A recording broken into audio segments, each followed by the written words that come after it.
2015 was an outstanding year for the Good Game Design series, and I can't thank you all enough for the support you've shown. That being said, 2016 is going to be a lot of fun. There's a ton of game design to talk about, and I'm excited to kick it off with you. I've wanted to discuss Dark Souls, one of my favorite games on this show, for quite some time now, but I struggled to find the right principle to examine. Then I realized this was because Dark Souls encapsulates too much of what we've talked about so far to narrow it down. So today on Good Game Design, we're going to talk about all the principles. No, really.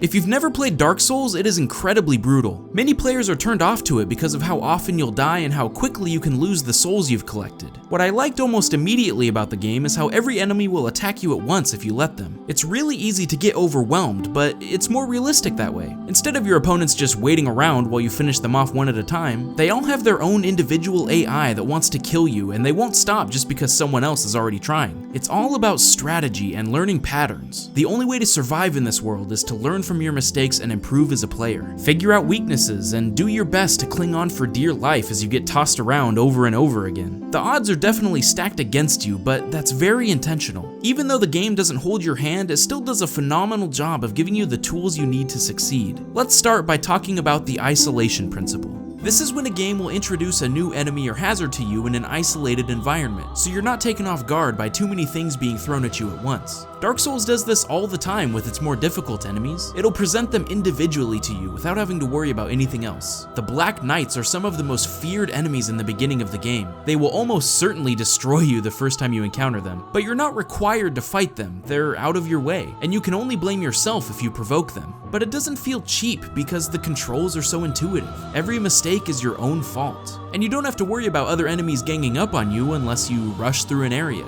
That's another thing Dark Souls has taught me.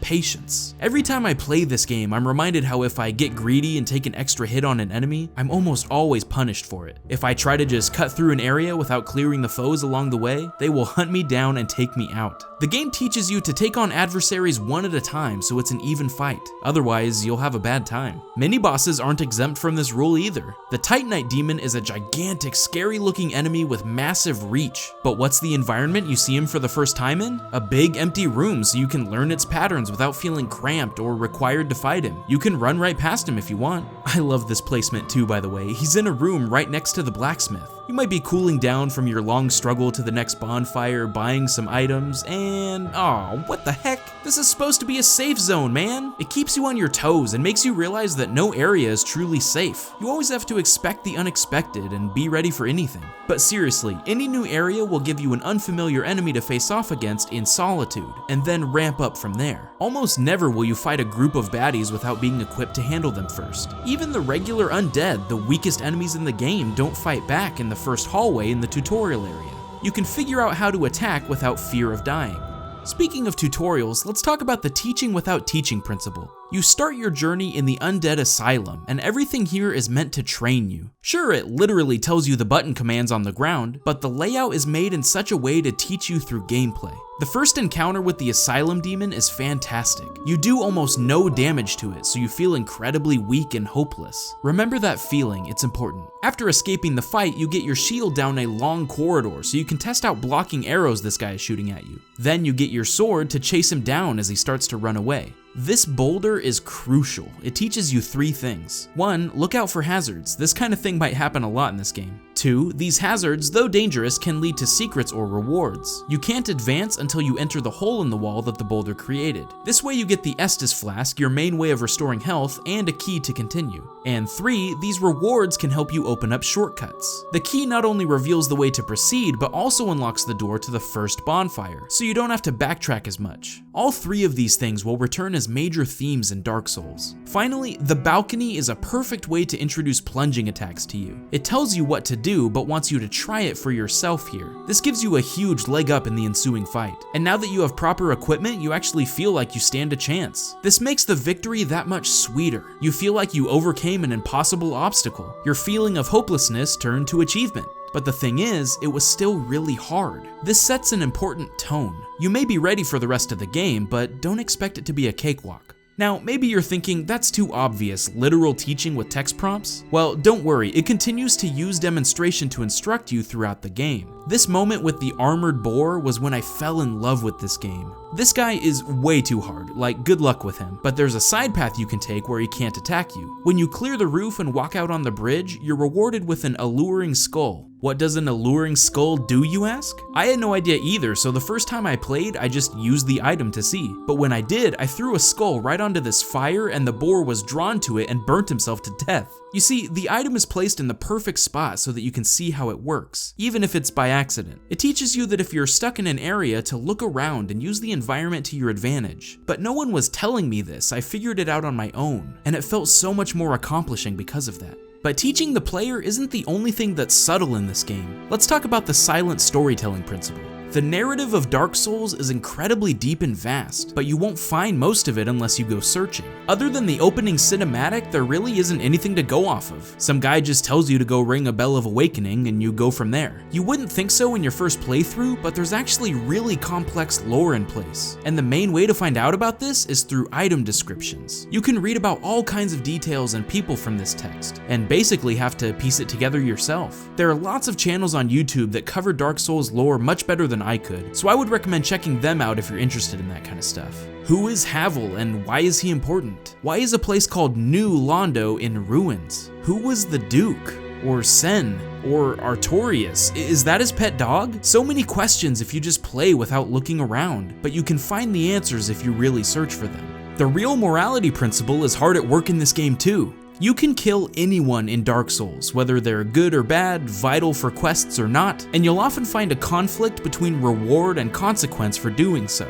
Guinevere gives you the Lord Vessel when you reach her to complete the rest of the game, but if you decide to kill her, all of Anor Londo is thrown into darkness, and you're told of what an evil thing it is you've done. But this also unlocks a new boss fight to experience, and gets rid of all the bothersome enemies in the area. If you kill Firekeepers, the bonfires they watch over will no longer be usable as a healing point, but you get their soul, which can be used to upgrade your Estus flask. You can even kill Andre the Blacksmith. I don't know why you would want to, but you can. If you do, you can get the Crest of Artorias without having to pay for it. But then you can't use Andre to upgrade your weapons for the rest of the game. Perhaps most impactful to me was fighting Sif. When you attack him enough, he starts limping and losing energy fast. He no longer is a threat, and you feel horrible putting him down. Up until this point, I thought all of this killing was necessary, but now it made me question if maybe I was the bad guy all along. Much like real life, there are choices to make that don't have a definitive good or bad answer. Sometimes the line gets drawn gray, and you have to decide if it's worth it to continue down the path you're going. Either way, you have to live with your actions because the game automatically saves after almost everything you do. There's no turning back. Even the two endings of the game are vague and convoluted. You can either continue the tradition of lighting the first flame, or leave and commit the world to darkness. Two different characters urge you to do each of these things respectively, and it's hard to know which is the correct answer.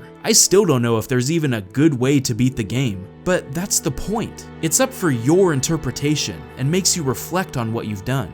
Next up is the hidden reward principle, and oh man, Dark Souls is all about exploration. You're very often compensated with something when you search the nooks and crannies of every area. Sometimes they're hidden behind a hard challenge, or sometimes they're concealed in plain sight to reward you for looking around. What's even cooler though is that huge portions of the game are unlocked by exploring as well. You're never tipped off about this, but Dark Souls is full of illusionary walls that disappear if you strike them. Hidden behind you might find special items or bonfires, but in Blighttown there's two illusionary walls back to back, and if you hit both of them, you're rewarded with entire new areas to play through, complete with boss fights and all. These sections are completely optional, but I love that there's more content just waiting to be discovered. Heck, there's even a separate world that is only accessible if you have the peculiar doll item. How do you get this doll? Well, you have to do some impressive acrobatics to reach an area you would normally think is out of bounds or impossible to reach, then curl up like a ball in this bird's nest for 20 seconds, and it'll take you back to the Undead Asylum. Not only is this area repackaged with harder enemies and another boss fight, but if you grab the peculiar doll here, you can also enter the painted world of Ariamis. So that's actually 2 new worlds just for those that were curious enough to explore. There's so many hidden secrets that most people wouldn't find on a first playthrough, but there's huge benefits for those that discover them.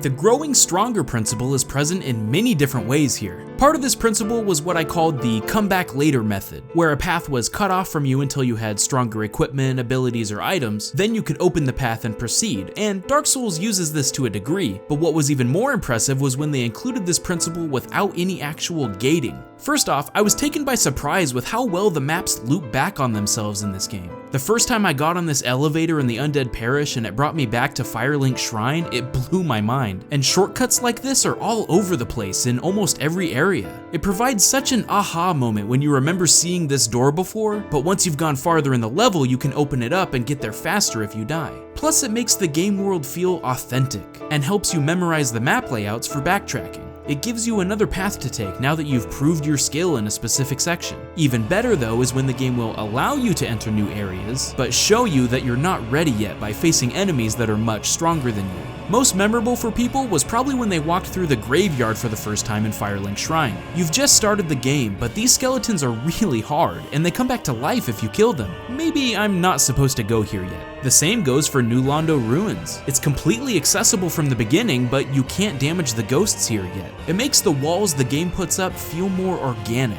Again, helping the world feel like a real place. Then when you come back later with more experience and better equipment, you feel that much stronger when you take these guys down with ease. Even still, this wasn't my favorite incorporation of the growing stronger principle. One of the first bosses you'll ever fight in the game is the Taurus demon. He's huge and hits really hard. It's a good first test of what the rest of the game will be like. Likewise, the Capra demon is memorable for a lot of people because the fight is so grueling. You feel super strong when you finally beat them. But what happens when you enter the demon runes? Now these guys are regular enemies. There's huge waves of them. If you thought they were a challenge before, good luck fighting entire hordes of them now. I love when games do this. It is the ultimate tool to make the player feel stronger.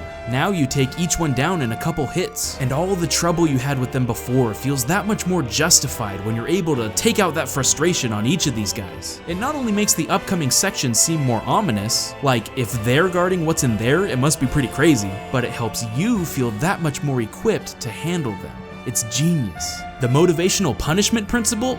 Man, this is what the game is based on. The whole point of Dark Souls is to learn from your mistakes. You will make them, don't worry, but each time you do, you can improve and do better the next time. It's funny because of course you have the ability to level up in this game by using your souls as experience points, and it does help, but if you don't actually learn how to be a better player in this game, you're not gonna get very far. You have to learn about dodging, backstabs, parries, and blocking. If you run in guns a-blazing, you're gonna get crushed every time. You need to be patient, learn enemy patterns, and respond accordingly. It teaches you to be a better fighter, not to grind and get stronger through leveling. The only way to survive in this game is to adapt to every new foe that's thrown at you and never give up. And when you do succeed, when you do take down that boss that gave you so much grief before, what does it lead to? The accomplishment principle. I've never felt more accomplished in video games than I have playing Dark Souls. When you finally overcome such a hard challenge, I can't even truly describe the feeling you get, other than it's a swirling vortex of relief, sweaty palms, and absolute accomplishment. It feels great, man. The standards are set high. The game tells you right from the get-go, hey, you're gonna have a rough time with this game, but look, when you finally conquer it, when your focus and determination lead to that final strike that vanquishes your enemy, there's nothing like it. It's fascinating to me that games can do that. We can put ourselves into these characters' shoes and actually feel like we took down the bosses standing in our way, and it's absolutely incredible. That's why Dark Souls has good game design. Thanks for watching. Hey guys, I'm Snowman. If you've played Dark Souls or another game that you felt the same way about, tell me about it in the comments below. What's a game that you feel has good game design? Let's talk about it. If you enjoyed this video, please feel free to leave a thumbs up or check out these other videos as well. You can also consider supporting the channel and future videos by chipping in on Patreon. Thanks again, and I'll see you guys next time. Stay frosty, my friends.